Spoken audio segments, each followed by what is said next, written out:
สบายดีวิดีโอนี้จะเป็นวิดีโอแนะนำท่านในการดาวน์โหลดแอป Google Chrome Browser ซึ่งจะดาวน์โหลดใน Google Play Store ให้ท่านเข้าไปที่หน้าต่างแอปของท่านแล้วกดที่แอป Play Store กดที่เครื่องหมายค้นหาแล้วพิมพ์คำว่า Google Chrome ใส่ในบล็อกเพื่อค้นหาแอป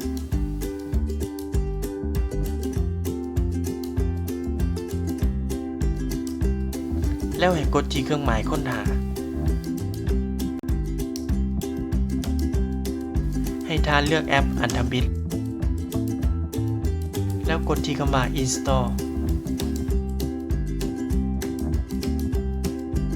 กดที่คำว่า Accept แล้วให้รอท่าประมาณหนึ่ง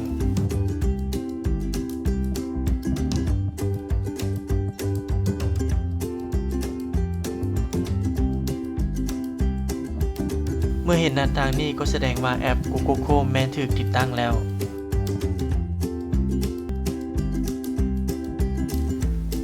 และท่านสามารถเข้าไปนำใช้แอป Google Chrome ได้เลย